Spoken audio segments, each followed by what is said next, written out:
Bonjour tout le monde, c'est Fred de Jamais sans mon aiguille. Comment ça va bien? Alors je vous retrouve aujourd'hui pour une petite pause café. 20 minutes, 20-25 minutes, hein, voilà. Le temps de prendre un café après le déjeuner, tranquille. On est mardi 23 mai. Et puis le temps de vous partager ce sur quoi j'ai brodé durant ces derniers jours. Alors, lors de la dernière pause café, je vous avais laissé en vous disant que j'avais commencé une nouvelle broderie, les roses sur le tabouret, un kit de la compagnie Lucas S, que j'avais commandé sur la Maison du Canevas, qui se brode sur une Aïda 7,1 ou 18 count, pareil, en 2 fils à l'aiguille sur un point d'Aïda, évidemment. Voilà, uniquement du point de croix, pas de point arrière. Yes. Ouf, il y en a une, il n'y en a pas du tout. Et 40 couleurs quand même, pour faire ces jolis dégradés de rose, de vert et puis de gris et de marron pour le tabouret et puis pour le pot. Et ce sont des fils encore. Voilà. Ma foi, donc j'avais continué un petit peu à avancer après la dernière vidéo et là ce matin je l'ai reprise. Donc voilà où j'en suis. J'ai encore pas attaqué le rose et le vert, j'ai hâte quand même, mais voilà. Alors ça se brode très très facilement. Le patron est en noir et blanc, mais vraiment il est hyper lisible. Les symboles sont, voilà, sont hyper lisibles. Attendez que je vous en montre un tout petit bout. Voilà, vraiment au niveau de la taille, au niveau de la lisibilité, il n'y a pas de souci. Le 2 fils sur de l'Aïda 7, c'est un peu serré, mais le fil encore s'y prête, ma foi, assez bien. J'ai l'impression qu'il est un tout petit peu plus fin que le DMC. Donc voilà, donc là j'avais une petite zone de remplissage à faire. Et ce matin, avant de partir travailler, j'ai commencé un petit peu à remplir là, tout ça. Donc je vais continuer là. Mais après, je devrais pouvoir commencer quelques fleurs là, etc. Donc voilà, donc c'est agréable à broder, c'est sympa, et puis le rendu est pas mal quand même. Le rendu est pas mal. Voilà. Ensuite, qu'est-ce que...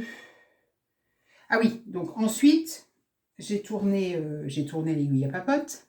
Je vous remercie d'ailleurs pour l'accueil chaleureux que vous avez fait au retour de ce type de vidéo.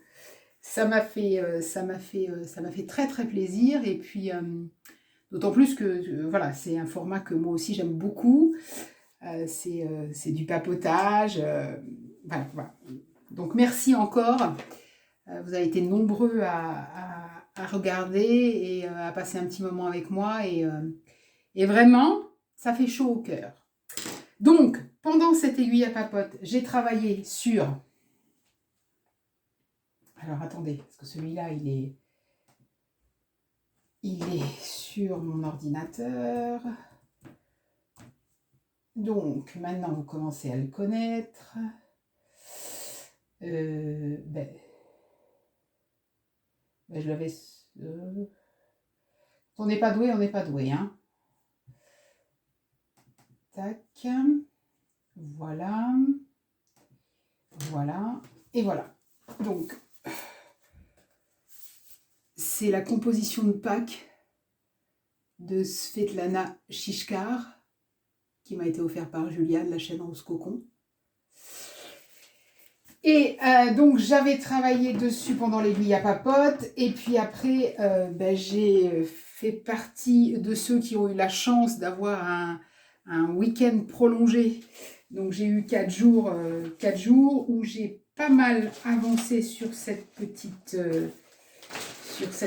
merveille. Et là, où est-ce que j'ai mis mon... Voilà. Donc, ceux qui me suivent sur Instagram ont commencé à voir l'avancée, mais j'ai encore avancé depuis. Et voilà. Voilà où on en est. La magie des couleurs mélangées. Vraiment. Alors, je le brode sur de l'Aïda 5,5, donc 14 count. J'utilise des fils Amazon. Ça s'y prête bien. C'est un pur bonheur à broder. Vraiment, c'est un pur bonheur. Et puis, quand on voit le rendu, et là, il n'y a pas le point arrière. Hein, on est d'accord. Il n'y a pas le point arrière. Mais c'est quand même ultra joli. Hein. Je me lasse pas de regarder. Je me lasse pas de regarder. J'étais contente, j'ai changé un petit peu de couleur parce que bon, je nageais un peu dans le marron, etc. Là, j'ai fait la petite fleur. C'est sympa, quoi. Hein. C'est sympa, c'est sympa, c'est sympa. C'est addictif. C'est vraiment addictif comme broderie parce que... Alors en plus, là, je suis en train de faire le socle de la cloche. Donc, c'est des... Alors, il y a 3 couleurs hein, sur le socle. Hein. On dirait pas comme ça, mais il y a voilà, un marron plus foncé, un marron plus clair, un mélange de marron. Vraiment, ouais. Donc là, j'ai toute une zone un peu simple à faire. C'est pareil, ça va m'aider pendant les quelques jours là qui arrivent, où le travail va être un petit peu compliqué. Donc, le fait d'avoir des choses un peu simples à faire comme ça, qui ne demandent pas beaucoup d'exercice, de concentration pour compter, etc., ça va vraiment... ouais, ça va être réconfortant, ça. Ça va être bien. Donc, voilà. Le patron, c'est pareil, hein, je vous l'avais dit lors de l'aiguille à papote, le patron, moi, je ne convertis pas sur Pattern, je ne le mets pas sur Pattern Keeper, j'utilise le patron PDF qui est envoyé avec l'image, et c'est pareil, noir et blanc, hyper lisible, et puis surtout, vous avez une partie avec le point arrière et une partie sans le point arrière, comme ça... Parce que quand on n'a que le diagramme avec que le point arrière, et on va en avoir un exemple avec la broderie qui va suivre, c'est pas toujours très simple hein, de voir tous les symboles dessous, c'est un peu compliqué. Donc, et voilà, la magie des couleurs mélangées, je me suis dit, oh tiens, je commencerais bien quelque chose d'autre avec des mélanges de couleurs, voilà, j'ai testé, etc. Pourquoi je ne commencerais pas un kit dimension? Donc, je me suis attaquée, je m'attaque, hein, parce que je me suis attaquée, ça fait la fille qui a fini, mais j'en suis loin. Je m'attaque aux fleurs de Paris. Donc, un kit de la compagnie Dimension que j'avais acheté chez Maison du Canevas, je crois. Oui, Maison du Canevas. Pourquoi je réfléchis? Parce que ce kit-là, il est, pour ceux qui me suivent depuis le début, ils le savent, il est dans mes placards là depuis, allez, 15 ans, on va dire ça comme ça. Ah non, je vous dis une bêtise, c'est pas la Maison du Canevas, c'est Univers Broderie. Ah, comme quoi. Et donc ce kit-là, autrefois, les kits Dimension arrivaient avec des paquets de fils qui n'étaient pas triés. Les kits Dimension arrivent avec des fils qui sont des fils dimension. C'est pas du DMC, c'est pas du Encore. Je suis pas sûre que ce soit du Gamma. Ce sont des fils dimension. Ils ont leur propre fil.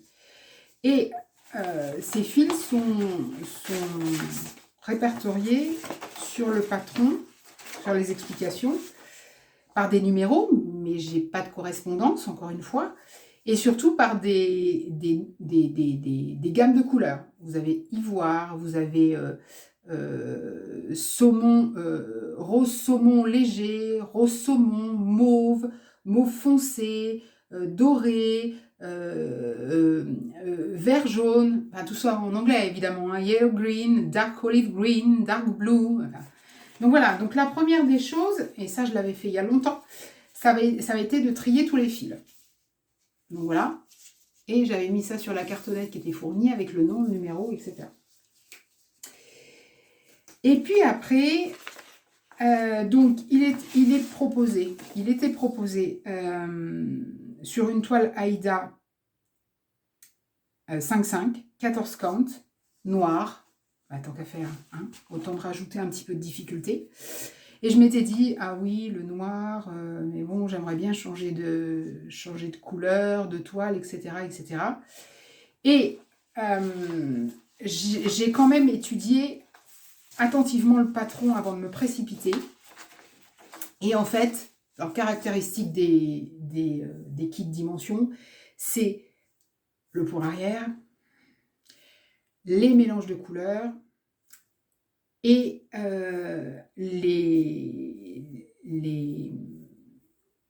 la variation dans le nombre des fils et dans le type de point. C'est-à-dire que là, on va avoir du point de croix, du demi-point de croix, du point de nœud. On peut avoir un fil, 2 fils ou 3 fils. Ça dépend. Et donc, en particulier dans la bannière, là, dans l'espèce de tableau, enfin de pancarte derrière qui s'appelle Fleur de Paris, qui est fait avec des couleurs sombres en demi-point de croix. Et je me suis dit, ouais, mais si je prends une toile claire, le demi-point de croix laisse quand même apparaître la toile de derrière. C'est normal. Enfin, je veux dire, la croix, elle n'est pas complète, donc c'est normal. Donc je me suis dit, ça va faire... Enfin,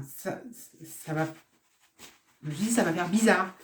Donc je suis restée, tout ça pour vous dire, l'introduction est un peu longue comme d'habitude, tout ça pour vous dire que je suis restée sur la toile noire. Donc, on connaît toute la difficulté de la broderie sur des toiles foncées, que ce soit des toiles Aïda, des toiles étamines ou des toiles de lin. Et alors, j'ai commencé par le centre de la broderie, n'est-ce pas? Et le centre de la broderie tombe dans cette petite plante-là. Cette toute mignonne petite plante qui est là. Mais là, cette petite plante toute mignonne, ce ne sont que des confettis. Que ça. Il n'y a que ça, que ça, que ça, que ça. Donc, j'ai commencé. Et donc, voilà où j'en suis. Je ne sais pas ce qui est tombé sur ma toile. Là, il y a un truc qui s'est... Voilà. Donc là, ça ressemble... Alors, là, j'ai du point de croix. J'ai du point de croix... j'ai du point de croix de fil. J'ai du point de croix en couleur mélangée. Et j'ai du demi-point de croix en un seul fil. Je ne sais pas si vous voyez bien. Voilà. Donc là... c'est silence requérant, hein, ce genre de broderie. Impossible d'avoir un bruit autour de moi. C'est pas possible. Je vous montre un petit peu le patron. Un bout du patron, pardon. Et là, vous allez voir... Comme ça. Voilà. Vous voyez ce genre de choses? On n'est pas sur la zone, hein, mais... Donc, vous voyez quand je vous dis que le point arrière sur les symboles des points de croix, c'est un peu compliqué à gérer. C'est un peu compliqué à gérer. Bon, ça va se faire, hein, tranquillement, hein. Mais voilà, bon, il y aura des zones qui seront plus monoblocs que ça. Vraiment, le centre de la toile est tombé sur je crois, sur la zone la plus confetti. Quoique une autre zone confetti, c'est celle-là aussi, là. Petite fleur comme ça. Et celle-là, voilà. Donc je dois dire que j'ai pas beaucoup avancé, mais que la toile noire ne m'aide pas, et deux, la multitude de confettis non plus. Donc ça, c'est réservé à des journées très zen, des journées où il n'y a pas un bruit, où on entend le chant des petits oiseaux et tout, où on n'a pas de stress, rien du tout. Parce que ça, enfin, ça, moi, ça me détend pas, hein, ça me... Voilà. Donc voilà pour la broderie. Côté lecture, eh ben, je continue tranquillement. J'arrive un peu à la fin, hein. Je continue tranquillement en rouge grangé. Rouge grangé, n'importe quoi, Fred. Je continue tranquillement Rouge Karma de Jean-Christophe Granger. Donc le thriller qui commence sur les barricades de mai 68. Et là, ben là, on est parti en Inde. Quand je vous disais que Jean-Christophe Granger, voilà, on commençait à un endroit et puis 200 pages plus tard, on était complètement ailleurs et complètement dans d'autres sphères. Alors, je suis en Inde, je vous spoile pas, hein, c'est la 4e de couverture le mentionne. Donc, eh bien, après les révoltés de mai 68, ça explore toute une partie de la culture hindoue, bouddhiste, la vie en Inde, les ashrams, oui c'est comme ça qu'on dit, voilà, tout ce qui est religion, dévotion, voilà, enfin c'est du Granger, ça ne veut pas dire grand chose, mais c'est du Granger. Donc c'est très très bien écrit, je trouve ça formidablement bien écrit. Mais alors après c'est ouh, des fois ça. Mais bon, voilà, hein, je suis à la page 432 et ça s'essouffle pas, quoi. Hein. Ça s'essouffle pas. Hein. C'est pas mal, j'aime bien. Et puis c'était quand? C'était vendredi, oui, j'ai fait un petit tour au magasin et j'ai une abonnée qui me disait qu'elle lisait un roman et je suis tombée dessus. Donc voilà. Donc je pense que ça sera ma prochaine lecture. Il nous restera ça de Virginie Grimaldi. Alors Virginie Grimaldi, moi je l'ai suivie jusqu'à ah ben tiens, jusqu'à Il est grand temps de rallumer les étoiles, que j'avais adoré. Et après, je m'étais arrêtée. Pourquoi? Je ne sais plus. Mais oui, le premier jour du reste de ma vie, j'avais lu Tu comprendras quand tu seras plus grande, Le parfum du bonheur est plus fort sous la pluie, tout ça, voilà. Et donc, eh bien voilà, je suis tombée sur... Je vais vous lire la 4e de couverture pour que vous ayez une petite idée. À 33 ans, Iris trimballe sa vie dans une valise. Théo, 18 ans, a peu de rêves, car ils en foutent partout quand ils se brisent. À 74 ans, Jeanne regarde son existence dans le rétroviseur. La jeune femme mystérieuse, le garçon gouailleur et la dame discrète se retrouvent par hasard et malgré eux dans une colocation. C'est le début d'une histoire pleine de surprises, celle de 3 solitudes qui se percutent, de ces rencontres inattendues qui sonnent comme des évidences. C'est pas sans faire penser au pitch de Ensemble c'est tout de Anna Gavalda, hein, mais voilà. Il y a une petite note de Virginie Grimaldi sur la première page. Chère lectrice, chers lecteurs, bienvenue chez Jeanne, Iris et Théo. J'espère que vous vous y sentirez chez vous. Merci de me lire. Donc voilà, c'est des chapitres, j'ai feuilleté un petit peu, qui sont très très courts. Un roman choral, je ne sais pas si on peut dire ça parce que c'est pas écrit à la première personne, mais un petit chapitre consacré à chaque fois à chacun des protagonistes. Donc voilà. Non, ça va être sympathique, je pense. Voilà. Donc, idéalement, c'est finir Rouge Karma dans les 2-3 jours qui viennent, là. Et puis, me garder le bonbon, parce que je pense que ça va être un petit bonbon tout plein de douceur pour la fin de semaine, qui va être fin de semaine et le week-end, qui, au niveau du travail, va être plus compliqué pour moi. Donc, voilà. Bon, ben voilà. Je vais vous laisser là. Je vais vous laisser là. J'ai toujours pas bu mon café. Je vais vous souhaiter une bonne semaine. Et puis, je pense qu'on se retrouvera, nous, la semaine prochaine. Parce que je pense pas refaire une petite pause café avec vous d'ici la fin de semaine.